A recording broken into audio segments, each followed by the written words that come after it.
Здравствуйте, дорогие друзья! В эфире программа «На самом деле». Мы с вами перемещаемся в Турцию, где будем разговаривать с историком, журналистом Исметом Канаком. А говорить мы будем о параллелях. Параллель между двумя государствами, Украина и Турция. Две младоевропейские страны. Правда, Турцию младоевропейской с трудом можно назвать. Она очень давно стремилась и продолжает стремиться в Европейский Союз. Украина, последние несколько лет этим занимается. И вот демократия, свобода слова, общечеловеческие ценности и параллельно антитеррористическая операция на Донбассе и война против турецкого Курдистана, которая ведется по тем же правилам. Вроде бы свобода слова, но журналисты в подвалах СБУ, в тюрьмах турецких, и приговоры или без приговоров, исчезновение журналистов, правозащитников, убийства писателей. Вот все это очень похоже, и Украина и Турция сегодня выступают какими-то близнецами-братьями. И вот об этом и с исторической, и с политической, и журналистской точки зрения Исмет Канак в эфире нашей программы. Исмет, здравствуйте, вам слово. Здравствуйте. Сначала я хочу, конечно, поблагодарить вас за это интервью. Я, конечно, могу сказать и некоторые мнения про Украину, про Турцию. Как вы знаете, что курдский вопрос очень древний вопрос и еще не решается в Турции. А Украина совсем это другая страна, потому что Украина, насколько я знаю, что имеет очень общую историю с Россией. И россияне, и украинцы, они должны жить братьями. Поэтому, особенно Запад на Украине, как сказать, направляет политику Украины против России, по-моему, для того, чтобы разделить Россию или Русь, потому что слово «Рус» это очень древнее слово, я знаю, что Запад очень, как сказать, хитрый и хочет использовать особенно татаров как средство против России и против россиян, против или славян, потому что я очень читал об этом историю славян. Я много раз критикую украинцев по их политике по отношению к России. Я это знаю. И про Крым еще раз, конечно, можно ссылаться на историю. Крым это общая земля и Украины, и России. Конечно, раньше Османская империя имела Крым, но потом все поменялось. А сейчас что там происходит в Крыму? Еще раз я говорю, некоторые олигархи с помощью западных стран пришли к власти незаконно, потому что они там не проводили никаких выборов. И в конце этих выборов они поменяли власть насильно на Украине. И сейчас они стараются бороться против тех, кто утверждает, что на Украине должна быть законная власть. То есть власть Януковича.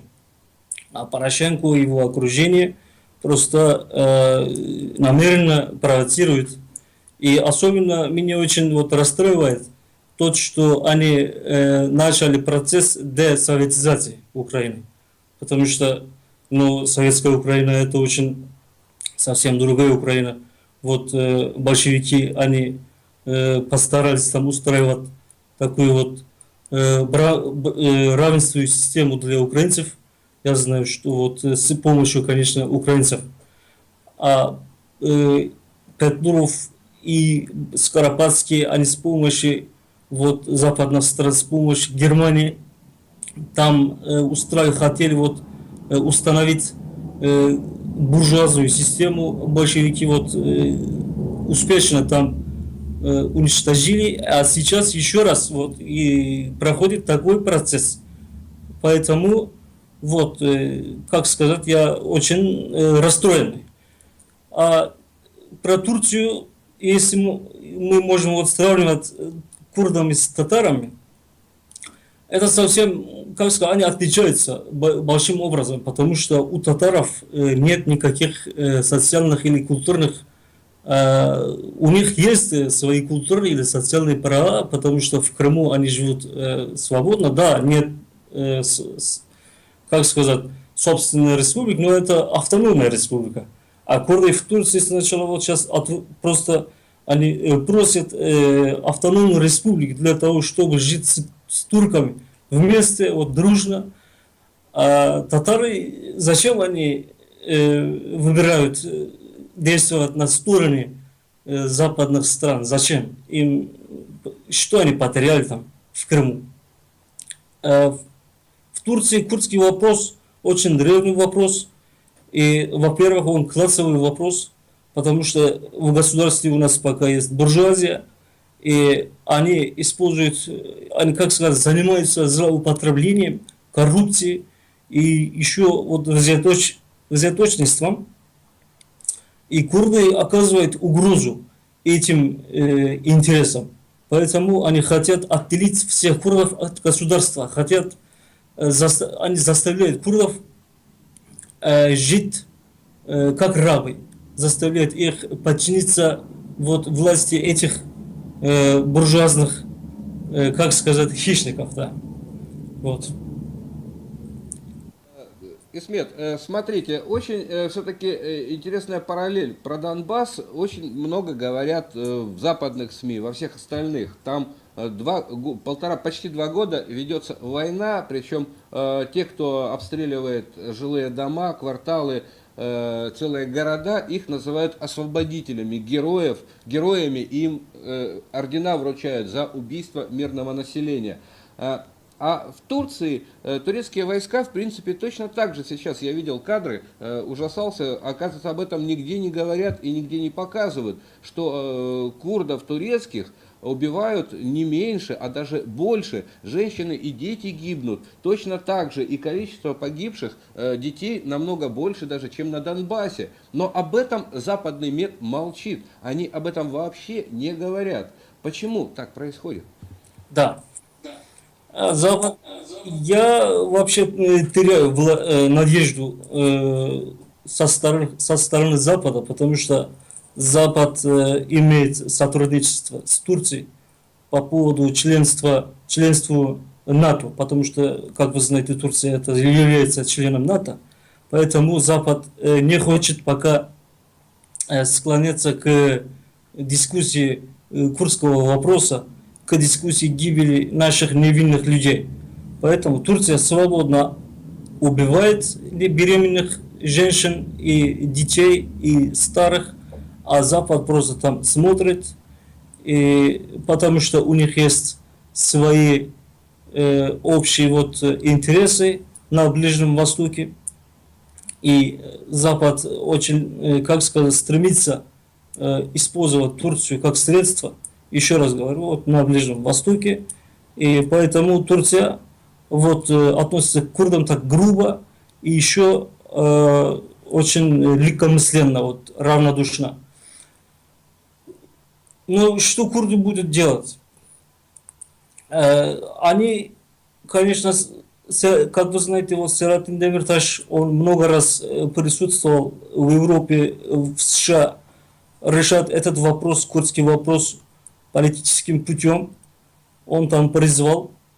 Ему, может, там обещали, но как-то они не выполняют свои обещания. Это очень интересно.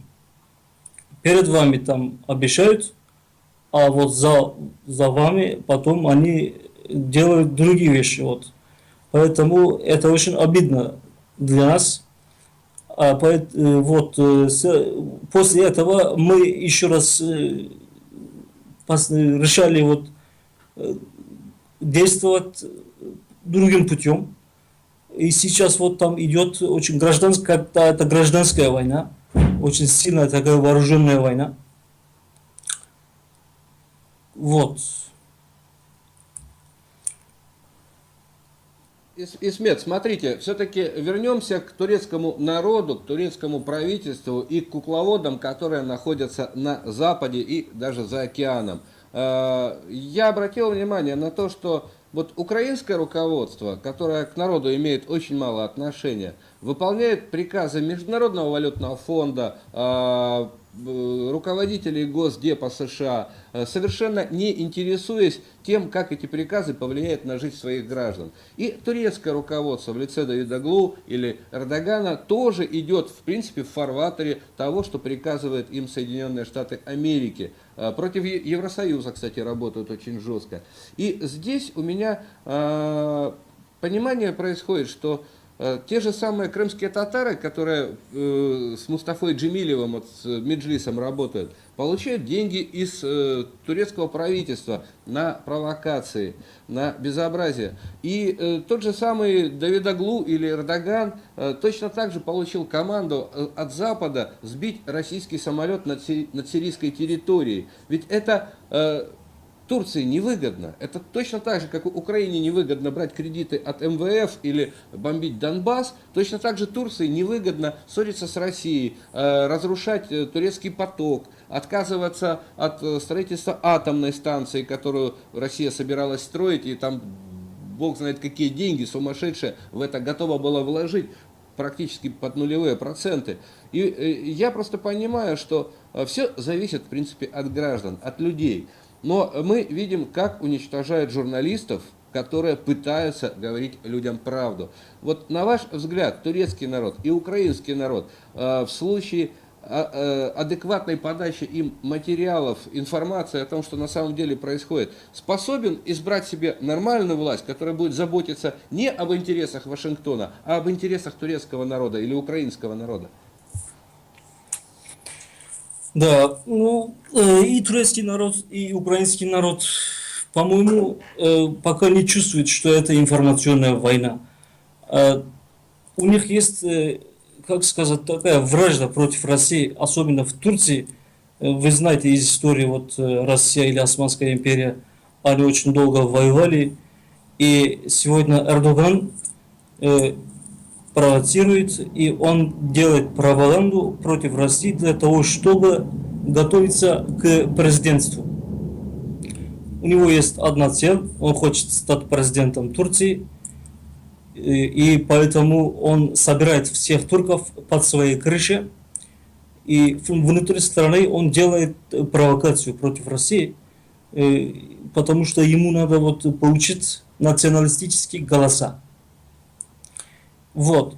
Но и по поводу России, конечно, мы знаем, что советская Россия очень играла большую роль в образовании Турецкой республики, когда Ататюрк сам там создал, Ленин много раз послал ему письма и отправил ему очень боевую помощь.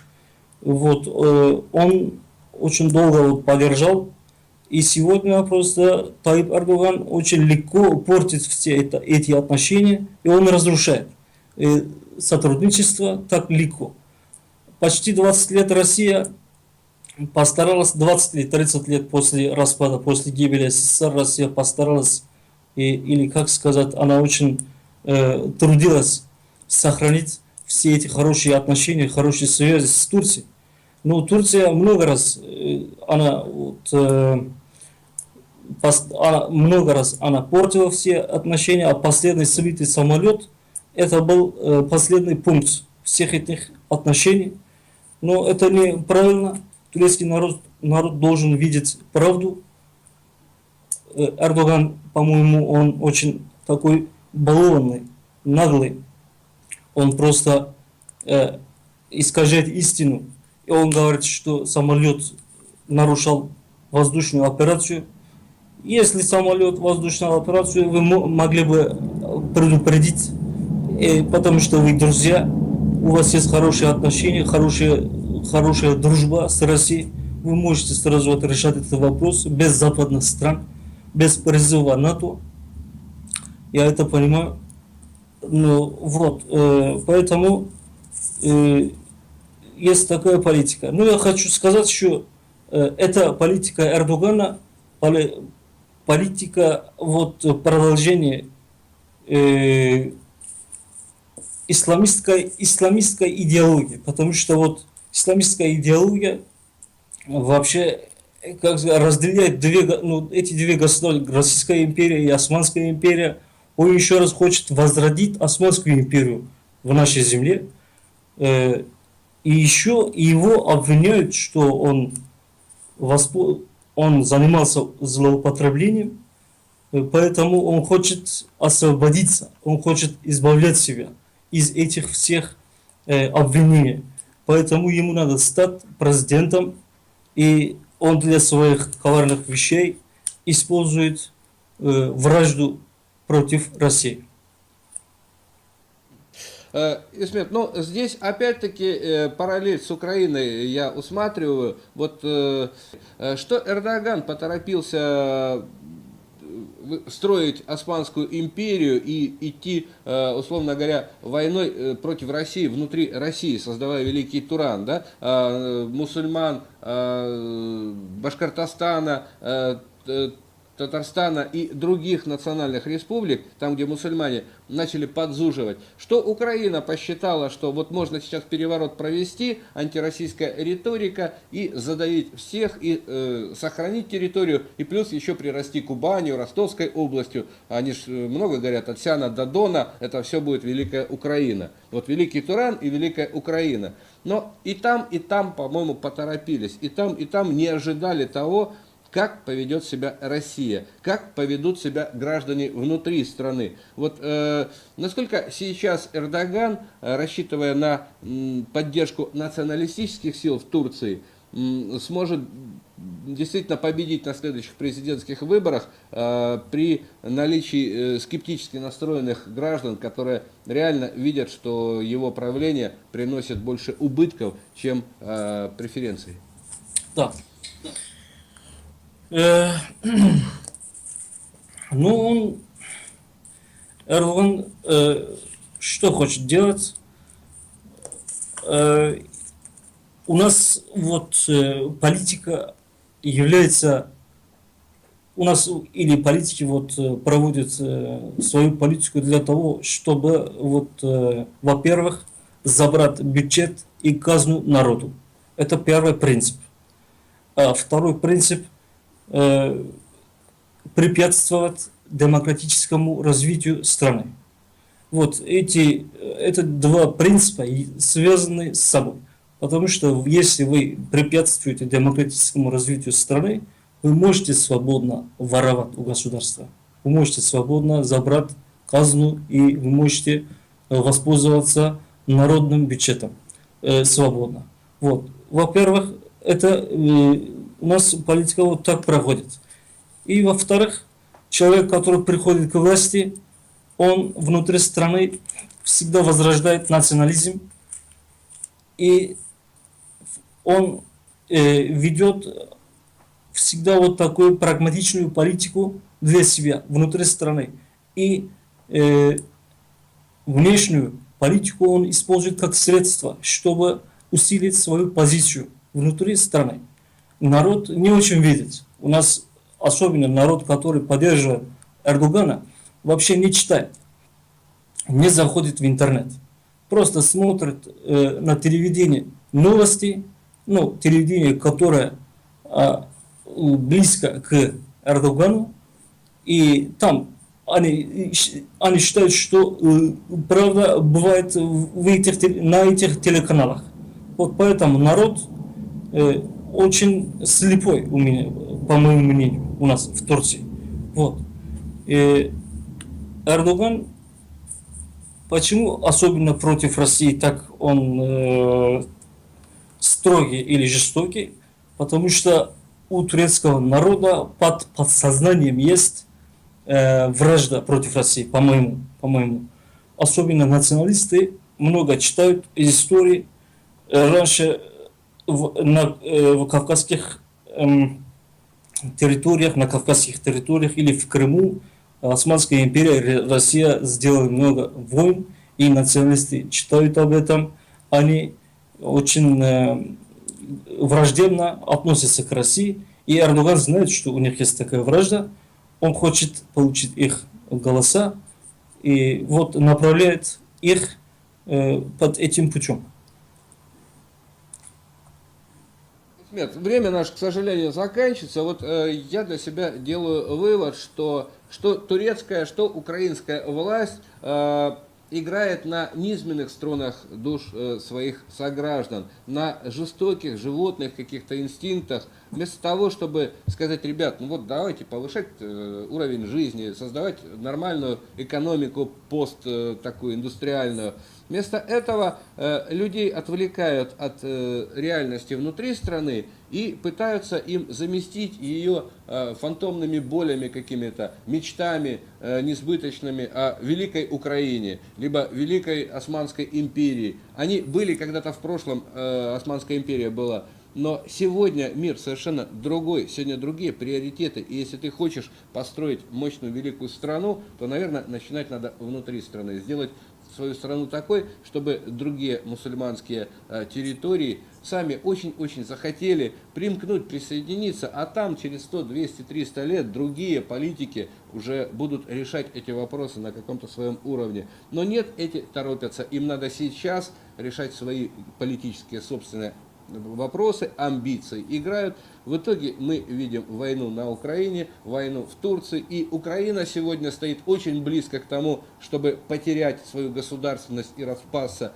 И, к сожалению, у Турции появился очень весомый шанс потерять даже те территории, которые сейчас есть. Вот курды всех 4 частей уже мечтают и реально мечтают создать свой Курдистан. Не знаю, хорошо это или плохо, но это мечта курдов, которая может сбыться только потому, что Эрдоган не хочет с курдами разговаривать как с равными, а Порошенко не хотел разговаривать с Крымом и Донбассом как с людьми, как с нормальными, равными себе. Вот из этого, наверное, все беды, много амбиций. Исмет, спасибо вам огромное за участие в эфире. Будем рады видеть вас у себя в гостях еще и еще. Всего вам самого доброго. Вам спасибо большое. Удачи. До свидания. Итак, дорогие друзья, мы с вами побывали в гостях у историка, журналиста Исмета Канака из Стамбула. Ну, продолжим наши эфиры. Сегодня у нас должна быть еще и видеоконференция. Какая и с кем, расскажу, когда она начнется. Всего доброго, пока.